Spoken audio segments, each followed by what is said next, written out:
Fala moçada, beleza? Chegando mais uma análise do Torcida Boliviana, nesse canal maravilhoso aqui onde a gente produz bastante conteúdo a respeito do Sampaio Corrêa, o mais querido do estado do Maranhão.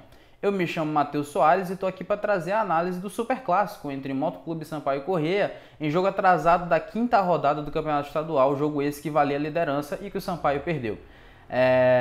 Desde já agradeço você estar aqui consumindo o nosso conteúdo, peço que você compartilhe esse conteúdo, deixe seu like, inscreva-se no canal, diz aí nos comentários o que você achou da partida, o que você está achando das nossas análises, o que a gente pode melhorar, tá ok?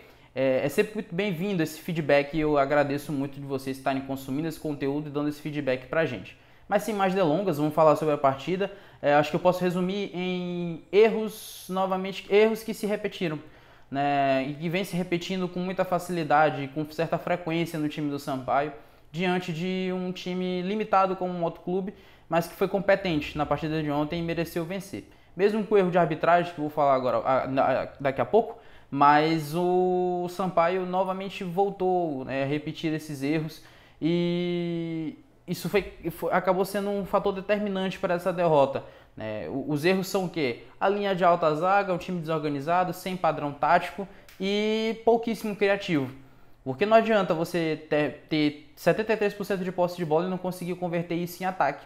Não conseguir levar perigo. O Sampaio só levou perigo ao Moto no primeiro tempo, né? E depois ficou batendo no muro. O Moto obviamente se retrancou, tinha o empate até aquele momento, depois conseguiu a virada, aí mesmo que se fechou. E não está errado, né? Não tem por que a gente chegar aqui e criticar o Moto e dizer que o Moto só se retrancou e abriu mão de jogar, porque isso é estratégia. E estratégia vence sim jogo. E a estratégia boa é a que vence o jogo. E foi o que aconteceu com o Motoclube ontem. Sabendo suas limitações, o Júnior Amorim colocou o time retrancado para tentar jogar em velocidade, para tentar jogar no erro do adversário e conseguiu. E sabia muito bem aonde o Sampaio estava exposto, onde o Sampaio está exposto. Com essa linha de zaga alta, com uma zaga que bate muito cabeça, que não consegue se completar. Ontem foi o Lucão e o Alan Godoy. Em alguns jogos tem sido com o Joécio também. Mesmo assim, muda a zaga, muda os jogadores, mas os erros continuam os mesmos. No primeiro gol do Cleitinho, mesmo com ele quase 2 metros impedido, mas a linha de zaga do Sampaio estava no meio campo. Foi um lance assim que eu preciso dizer que foi muito cabaço da zaga do Sampaio. Uma falta que poderia ter sido batida rápida, a zaga do Sampaio em linha deixou o Cleitinho impedido. E aí o bandeirinha que foi na frente dele, acabou errando e não viu, mas a linha de zaga do Sampaio é muito alta. E aconteceu, por ironia do destino, também aconteceu contra o Vitória. A linha de zaga do Sampaio é muito alta, tomou a bola nas costas e o cara do Vitória estava impedido e o gol não foi anulado. São erros de arbitragem que têm prejudicado o Sampaio, mas que não tiram totalmente a culpa de quem está treinando e de quem está fazendo essa linha de zaga, que acaba mudando o conceito da linha burra, né? Que passa a ser literalmente uma linha burra, a linha de zaga do Sampaio. A zaga do Sampaio é burra, né? Então, depois disso, o Sampaio já tinha até aberto o placar com o Jajá, mandou um pombo sem asa na gaveta, que eu acho que é um jogador que até destoou do resto do time, conseguiu fazer uma boa partida, mas só que uma andorinha sozinha não faz verão, né? Então não adiantou nada, o Jajá conseguiu achar aquele gol e o time do Sampaio estava muito abaixo do que pode jogar. E como eu falei, o Júnior Amorim ele tem noção da limitação que ele tem na mão, né? O Júnior Amorim, técnico do Moto. Por que o Guanais não tem? O Guanais pensa que está treinando o Bayern de Munique, né? Tentando fazer pressão lá em cima com jogadores que são limitados, que não conseguem fazer isso. E aí dá a sensação, dá a impressão de que é um time muito mal treinado. É um time que não tem padrão, cada um corre para um lado, corre da forma que quer, tenta encontrar estratégias para tentar furar o bloqueio do Moto ontem, mas não conseguiu. Um time pouquíssimo criativo, um time sem garra, sem raça, sem sangue, que não entende a camisa que está vestindo, não entende o tamanho que esse time tem e não entende o tamanho que aquele clássico tem. Valia a liderança do campeonato, mas também valia muita rivalidade. E não à toa, hoje o Moto, ontem e hoje o Moto está gastando horrores aí o que pode o Sampaio. Por que pode?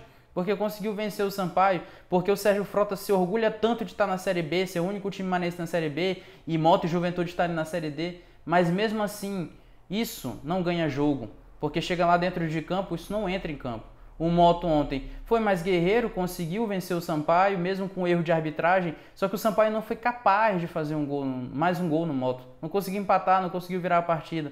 E isso mostra muito a qualidade desse elenco. A gente tomou um gol do Cleitinho, gente. 2021 nós tomamos um gol do Cleitinho. Sim, aquele Cleitinho que jogou no Sampaio, que 5 anos atrás já não conseguia desenvolver um bom futebol. né? E nós dependentes das jogadas de Matheus Cassini, João Anderson, quer dizer, são jogadores que a gente até duvida da capacidade profissional, né? São jogadores que não tem a mínima condição de vestir a camisa do Sampaio Corrêa numa Série B, né? E é sempre os mesmos erros, quer dizer, montar um time para o estadual, depois montar um outro time para a Série B, né? No único ano em que nós fomos obrigados a montar um time só, foi justamente um ano em que a gente conseguiu fazer uma campanha sólida na Série B, ao lado do Condé. E aí você não pode justificar e dizer que não, mas o time jogou com um time misto, jogou com vários jogadores diferentes, ainda um entrosamento ainda não encaixou. O Condé também teve essas dificuldades, gente. O Condé também precisou jogar com jogadores, precisou jogar com jogadores reservas, porque o time estava infectado com coronavírus, teve lesões, teve suspensões. O início de Série B foi uma merda, justamente por conta disso. Mas depois ele encontrou um padrão tático, que lá na frente acabou traindo ele. Mas no momento necessário, esse padrão manteve a gente na Série B. Nós não caímos por causa disso. Então, fica muito claro essa falta de comando que o Guanais tem, de não saber o que está fazendo, de não saber o tamanho do clube que ele está dirigindo, né? E é irritante, é no mínimo irritante saber que a gente tem noção, antes mesmo da postagem do Sérgio Frota no Instagram, de que ele ia usar o erro de arbitragem como muleta. Ele ia dizer que o Motoclube abriu mão de jogar, se retrancou, um adversário que foi covarde. Ele esquece que o Sampaio jogou a Copa do Nordeste 2018 no mata-mata dessa forma. Nós saímos do mata-mata tomando apenas um gol do ABC de bola parada. A gente se fechou contra o Vitória, 0x0 no Barradão, 0x0 contra o Bahia, que nos deu o título.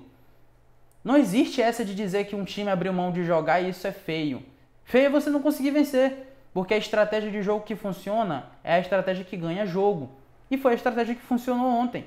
O Mota achou os 2 gols, se fechou contra um time que é pouquíssimo criativo. Um time que não tem condições de conseguir furar um bloqueio como o do Moto. E aí, nós somos taxados de pessimistas. Porque aí o pessoal vai dizer que não, mas vocês já estão dando aí a derrota para o Ceará como certa, a gente vai tomar uma chibata do Ceará aí, vai perder e tal, porque o Ceará está na Série A, isso e aquilo. Mas não tem como criar expectativas com esse time. A única esperança que o torcedor se agarra nesse momento é simplesmente o futebol, porque o futebol ele é uma incógnita, ele não é uma ciência exata. Pela lógica, o Ceará vence com tranquilidade no domingo, mas a esperança que a gente tem é de que o Sampaio consiga ter uma tarde inspiradíssima e encontre uma maneira de parar o time do Ceará. Vai ser complicado, mas a gente tem que ter fé. Tem que ter fé e acreditar que vai dar tudo certo. Agora, se não der certo, preparem-se, porque o discurso vai estar feito. De que o Ceará é um time de Série A, de que o Ceará é um time muito bem estruturado, que embolsou muito dinheiro na temporada passada e montou um timaço. Isso não deixa de ser verdade. Mas a gente precisa entender que o Sampaio é um time muito limitado, é um time muito ruim, de um treinador que ainda não entendeu, ainda não conseguiu chegar à conclusão de que padrão ele vai usar. É um time perdido. Então, eu acho que é inadmissível, sim, perder para o Motoclube, mesmo sendo um clássico, mesmo sendo um jogo muito aberto, que pode acontecer tudo. Mas se nós temos a hipocrisia de dizer que o Moto está no fundo do poço, então o Sampaio tinha que ter vencido essa partida. Se o Sérgio tanto se orgulha de estar na Série B, ele é incoerente ao dizer que perder para o Moto é normal. E não é mentira, a gente tem vídeo, a gente tem altas declarações dele falando disso.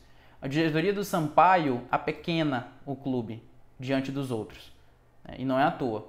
E outro caso também, né? Seu Paulo Sérgio arrumando confusão no final da partida. Não é ele que está machucado?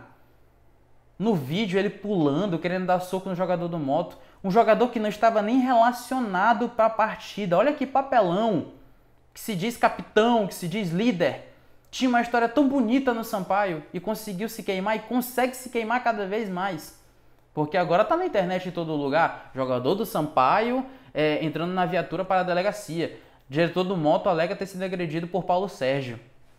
Isso é de uma estupidez. Quer dizer, é um jogador que se diz atleta, esportista, e não consegue digerir uma derrota. Não consegue chegar no final do jogo e cumprimentar o seu adversário, ou até cobrar a arbitragem, já que ele queria cobrar alguém e eu deixei o microfone cair de novo. Perdão, senhores. Já tinha acontecido na gravação anterior. Mas é no mínimo ridículo. É no mínimo uma atitude de babaca do Paulo Sérgio em fazer isso. Então, deixo aqui até o meu desabafo, além da análise de jogo. Reitero e resumo, foi um time pouco criativo, teve erro de arbitragem, mas um time que não mereceu vencer. Não merecia vencer e não merece vencer. Até porque se o Sampaio sabe reclamar da arbitragem, se a gente sabe falar de arbitragem aqui quando a gente perde, a gente tem que falar quando a gente ganha também. Porque não esqueçamos, o Pinheiro teve um gol bem mal anulado diante do Sampaio na última rodada. E os erros se repetiram. E talvez se repitam no domingo. E as mudanças não acontecem. Porque no ano passado, quando perdeu para o Águia Negra, também disseram que ia ter mudanças. E aí o Júnior Amorim foi demitido. Só que teve a pandemia e trouxeram o Pondé. Dessa vez, eu acho que o futebol não vai parar e a gente não vai ter como corrigir isso no meio da Série B. Então, a hora é agora de entender onde estão os erros e onde estão as limitações para poder corrigir. Essa vai ser a Série B mais forte dos últimos anos. Então, o Sampaio não pode se dar o luxo de achar que o planejamento toda vez de Sérgio vai dar certo. E detalhe, não temos mais diretor de futebol. Juliano Camargo foi embora. Ele alegou motivos pessoais, a gente não sabe o que aconteceu. Mas entendam, Sérgio Frota vai tomar de conta de todo o departamento de futebol agora. E esse filme a gente já viu em 2016 e 2018. Então eu, como torcedor do Sampaio, não quero mais passar por isso. Não quero mais passar por isso, já estou de saco cheio de passar por isso, já estou de saco cheio de todo ano a gente começar aqui puto com o time porque o time é ruim, é muito ruim, é um time muito fraco e não tem perspectiva de melhora. Então, desde já eu agradeço você a ter me ouvido até aqui, peço desculpas se me alterei em algum momento ou se me deixei levar pelo calor de emoção de torcedor, mas é necessário fazer um debate, é necessário abrir os olhos e a mente de outras pessoas, porque ainda tem muita gente que enxerga o Sampaio apenas como um clube de futebol varziano e que pensa que as coisas ficaram nos anos 90, que as coisas se resolvem assim ainda, né? Com o dedo no cu e gritaria. Só que a gente sabe que sem organização ninguém vai longe. E a gente precisa se organizar, o Sampaio precisa ser profissional. Muito obrigado e até a próxima.